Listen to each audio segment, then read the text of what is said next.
Doctor Nishikant Dubey ji.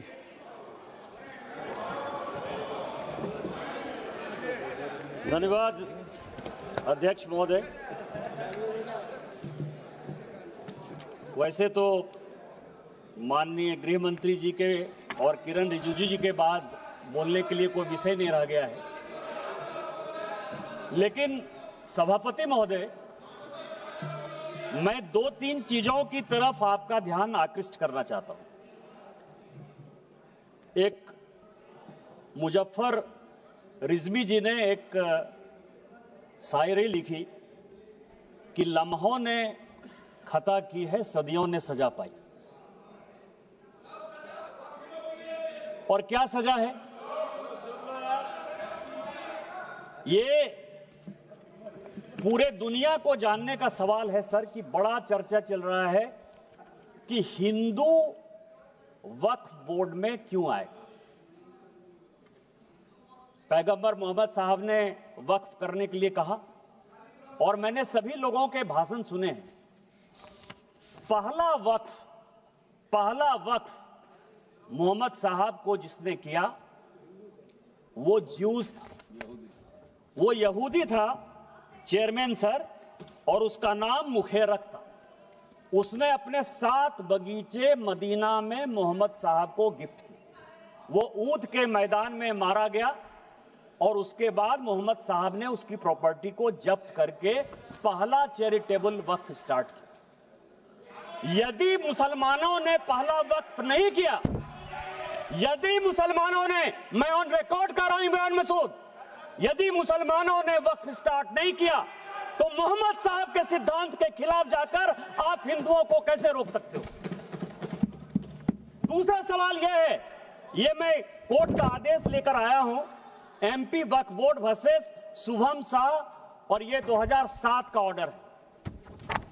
जो भोपाल का mask है, भोपाल का, जिसको शहंशाहे मालवा कहते, शहंशाहे मालवा, ये राजा होलकर ने दान दिया वक्फ। हिंदू दान दे बहुत अच्छा, यहूदी दान दे बहुत अच्छा, लेकिन वक्फ बोर्ड में मुसलमान को छोड़कर कोई दूसरा कैसे हो गया? हिंदू ने दिया, हिंदू ने दिया। मैं उस पे आ रहा हूं। तो मेरा यह कहना है, ये जितने लोगों ने कहा है उन्होंने पूरे दुनिया को झूठ बोला है। यदि वक्फ जियो ने स्टार्ट किया, यदि वक्फ की संपत्ति हिंदुस्तान में राजा महाराजाओं ने दी, तो किसी कीमत पर आप उसको, हिंदुओं को क्यों नहीं मेंबर बनाओगे? दूसरा सर, आज इस देश में फैसला हो जाना चाहिए। माननीय गृह मंत्री जी ने जिस चीज को स्टार्ट किया और जो छुलाकर छोड़ दिया, यहां गोरी आए, गजनी आए और बाबर आए, गोरी आए, गजनी आए और बाबर आए, तीनों लुटेरे के तौर पर आए ना? आप मानते हो कि नहीं? गोरी को और गजनी को आक्रांता मानते हो कि नहीं मानते हो? और यदि मानते हो तो हिंदुस्तान में सभापति महोदय, हिंदुस्तान में पहले वक्फ की शुरुआत गोरी ने की। यदि गोरी ने की, गोरी ने हिंदुओं के संपत्ति को लूटा और उसी में से 2 विलेज, कहां लिखा है? इतिहास है, इतिहास के पन्ने से आप नहीं लड़ सकते हो। यहां हिंदुस्तान में गोरी ने वक्फ की स्टार्ट की, और आज जो है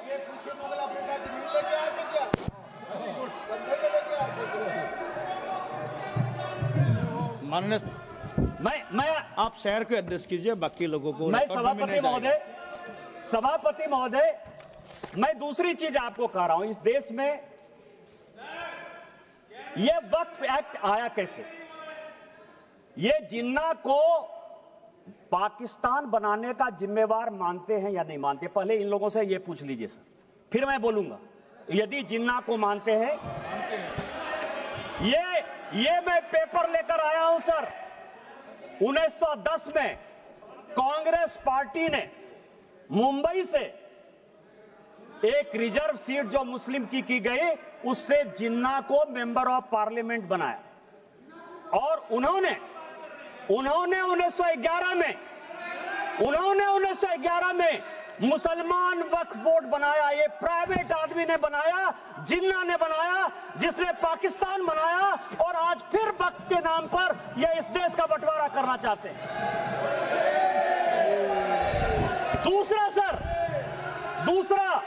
दूसरा आजादी के बाद यहां सभी मेंबर ऑफ पार्लियामेंट बैठे हुए हैं। सभापति महोदय, यहां सभी मेंबर ऑफ पार्लियामेंट बैठे हुए हैं। एक मेंबर ऑफ पार्लियामेंट बताए कि किसी का प्राइवेट मेंबर बिल पास हुआ है? एक मेंबर ऑफ पार्लियामेंट, यहां पार्लियामेंट में 77 से स्वागत बाबू बैठे हुए हैं। एक मेंबर ऑफ पार्लियामेंट बताए कि 77 के बाद से एक भी प्राइवेट मेंबर बिल पास हुआ है? मेरा पास हुआ है, इसलिए मुझे पता है कि मेरा रिजोल्यूशन पास हुआ है। क्या रिजोल्यूशन पास हुआ है? धारा 370 खत्म होना चाहिए, 35 खत्म होना चाहिए, कश्मीरी पंडितों को अधिकार होना चाहिए। वो इसलिए पास हुआ कि भारतीय जनता पार्टी की आइडियोलॉजी थी। मैं भारतीय जनता पार्टी का सांसद था, सरकार उसको पास कराना चाहती थी, इसलिए पास हो गया। ये जो 1954 का वक्फ एक्ट है, 1952 में सभापति महोदय काजमी साहब लेकर आए। एक प्राइवेट आदमी प्राइवेट बिल लेकर आया, और उसके लिए जब यह बिल पास हो गया तो सेलेक्ट कमेटी बनी, और उस सेलेक्ट कमेटी के जो मेंबर थे, अमजद अली, आप मुसलमानों की बात करते हो, 2 लोगों ने डिसेंट नोट दिया। एक का नाम था मोहनलाल सक्सेना और दूसरे का नाम था अमजद अली। उन दोनों ने कहा, सब कागज लेकर आया हूं, कि अगेंस्ट द कॉन्स्टिट्यूशन है, अगेंस्ट द आर्टिकल 14-15 है, अगेंस्ट द कॉन्स्टिट्यूशन का जो आर्टिकल 25 है उसका वायलेशन है। लेकिन कांग्रेस मुसलमानों के इम्पीचमेंट की पॉलिटिक्स के कारण इस बिल को पास कराना चाहती थी, और यह प्राइवेट मेंबर बिल के तौर पर एक वक्त बिल आया। क्या आप गैर सरकारी बिल को जो है सरकारी बिल बनाकर इतने दिनों तक मुसलमानों के लिए एक अधिकार की बात करोगे? किस तरह की राजनीति कर रहे हो आप? तीसरा जो है अध्यक्ष महोदय, तीसरा जो सबसे इंपॉर्टेंट है, जो अनुराग जी ने कहा कि पूरी दुनिया में हमसे ज्यादा मुसलमान इंडोनेशिया में, टर्की में, सीरिया में है, लेबनान में, सऊदी अरब में। आप यह बताइए कि इस देश में संविधान की बात बहुत करते हैं हम लोग, संविधान की शपथ लेते हैं। मैं भी संविधान लेकर यहां बैठा हुआ, यह संविधान है। इस संविधान में अमेरिका सेकुलर है या नहीं है? अंग्रेज सेकुलर थे कि नहीं थे? आप नॉर्थ ब्लॉक चले जाइए, साउथ ब्लॉक चले जाइए, प्रधानमंत्री के ऑफिस चले जाइए, राष्ट्रपति भवन चले जाइए, पुराना संसद भवन चले जाइए, आपको सब जगह गीता का श्लोक दिखाई देगा। एक चीज उर्दू में नहीं लिखा हुआ है, एक चीज संस्कृत में नहीं लिखा हुआ है। अमेरिका का राष्ट्रपति यदि, बस 4-5 मिनट में खत्म करूंगा, अमेरिका का राष्ट्रपति यदि शपथ लेगा तो वो बाइबिल पर लेगा। सारे मुस्लिम कंट्री के हेड ऑफ द स्टेट यदि शपथ लेंगे तो वो कुरान पर लेंगे। आपने किस तरह का बना दिया कि हम संविधान के ले सकते हैं, गीता पर नहीं हाथ रख के कर सकते हैं, और आपने मुसलमानों को एक अलग कानून दे दिया। ये पूरी दुनिया में कोई मुस्लिम कंट्री भी ऐसा नहीं है जिसने कि वक्फ को इस तरह का अधिकार दिया हुआ है। क्या आप भारत को एक मुस्लिम कंट्री बनाना चाहते हो?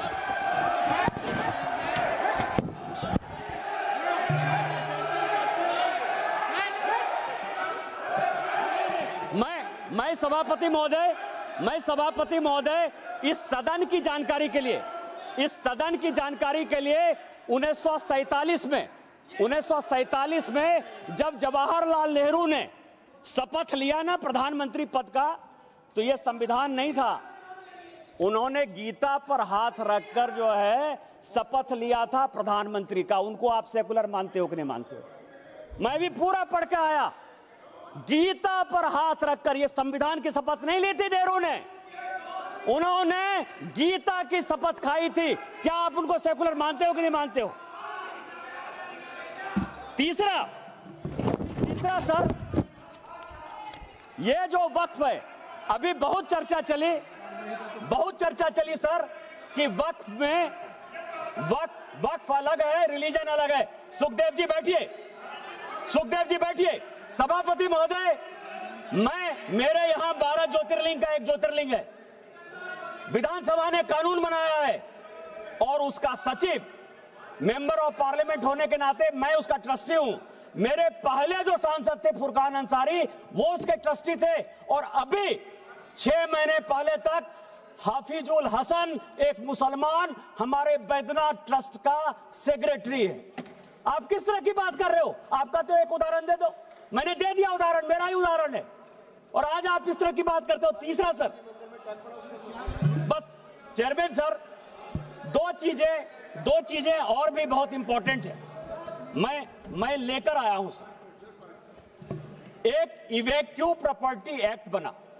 जब भारत और पाकिस्तान का बंटवारा हुआ, ये चर्च की ये जो संपत्ति है सर वक्फ की, 39 लाख एकड़ कैसे हो गई और कहां डिस्प्यूट है। जब भारत पाकिस्तान का बंटवारा हुआ सभापति महोदय, तो जो यहां से भारत के लोग पाकिस्तान गए या पाकिस्तान के लोग जो यहां आए, उसमें जमीन का भी आदान प्रदान हुआ, और यह तय हुआ और यह हाउस को जानने वाली बात है कि जो भी पाकिस्तानी यहां से गए, उनकी प्रॉपर्टी इवैक्यू प्रॉपर्टी एक्ट में भारत सरकार की होगी। जो 1984 में राजा साहब बता रहे थे कि इवैक्यू प्रॉपर्टी एक्ट को क्या किया, पाकिस्तान में जाकर जो यहां से भाग के चले गए सर, जो कि इवैक्यू प्रॉपर्टी एक्ट या एनिमी प्रॉपर्टी एक्ट हो सकता था, उन सबों को पाकिस्तान जाकर उन लोगों ने कहा कि यह वक्त की संपत्ति है, क्या आप एनिमी प्रॉपर्टी को, और मैं होम मिनिस्ट्री के 5 आदेश लेकर आया हूं कि यह इवैक्यू प्रॉपर्टी एक्ट है और यह वक्फ ने ले लिया है, यह इलीगल है, यह कानून का। आपको पता है जो बात कहा, आपको यह धर्म की बात करते हैं सर, वक्फ ने आईटीसी विंडसर बेंगलोर, ये पूरे समाज को आईटीसी विंडसर बेंगलोर वक्फ की प्रॉपर्टी है, 5 स्टार होटल को दे दिया। वहां जो है सुअर लोग खाते हैं। किस वक्त की बात करते हो? किस वक्त की बात करते हो? 12,000 किराया देता है, 50,000 किराया देता है। यहां ताज मानसिंह है सर, एनडीएमसी की प्रॉपर्टी है, 150 करोड़ रुपया साल में ताज भारत सरकार को देती है, और बेंगलोर में वक्त की प्रॉपर्टी आईटीसी विंडसर केवल 50,000 रुपया महीना में जो है अपना व्यापार चलाती है और सुअर खिलाती है लोगों को। किस तरह की बात करते हो? यही बात पर कानून तुम लागू करना चाहते हो, इसी तरह की बात करना चाहते हो। बस 2 मिनट में मैं खत्म करूंगा। मैं केवल ये करूंगा कि यहाँ तेलंगाना गवर्नमेंट है सर, तेलंगाना में ये और भी जानने की बात है, हैदराबाद में यहां बहुत आंध्र प्रदेश आंध्रा के हैं, म्युनिसिपल कॉर्पोरेशन आंध्रा ने 20 साल तक टेंडर फाइनल नहीं हुआ, क्योंकि जो राजा की संपत्ति थी, जो कि भारत सरकार या तेलंगाना सरकार की संपत्ति होती, उसको वक्फ ने ले लिया। यह सुप्रीम कोर्ट का आदेश है। सुप्रीम कोर्ट ने यह कहा कि 50,000 की प्रॉपर्टी, कम से कम 1500 एकड़ जमीन हैदराबाद शहर में जबरदस्ती वक्फ ने ले ली है। क्या इसी तरह का कानून आप लागू करना चाहते हो? मैं अंत में यही कहूंगा कि चाहे एनिमी प्रॉपर्टी हो, चाहे इवैक्यू प्रॉपर्टी हो, वो भारत सरकार की प्रॉपर्टी है, और आप ये वक्फ के नाम पर नफरत फैलाने की कोशिश करते हो। आपने जो है इस देश को वोट बैंक की पॉलिटिक्स में मुसलमान की पॉलिटिक्स बना दिया है। हिंदुओं से आपका कोई लेना देना नहीं है। मैं अंत में केवल यही कहूंगा कि मैंने समंदर से सीखा है जीने का तरीका, चुपचाप से कहना, बहना और अपनी मौज में रहना, और अपनी मौज में भारतीय जनता पार्टी आगे बढ़ेगी, वक्त को पास करेगी, और हम जो है हिंदू मुस्लिम के बंटवारा को नहीं होने देंगे, एक अलग देश नहीं बनने देंगे, और इस कानून को पास कराएंगे। और संविधान का जो आर्टिकल 49 है, जो ये कहता है कि कोई भी प्रॉपर्टी जो भारत सरकार की है, एएसआई की है, उसका रखरखाव भारत सरकार करेगी। हम एएसआई की संपत्ति आपको नहीं लेने देंगे। ये संविधान की रक्षा करेंगे, भारत की रक्षा करेंगे, और माननीय प्रधानमंत्री जी के रहते सबका साथ सबका विकास के मापदंडों पर खरा उतरेंगे। इन्हीं शब्दों के साथ जय हिंद, जय भारत। धन्यवाद। माननीय सदस्य आबू ताहिर खान जी। आबू ताहिर खान।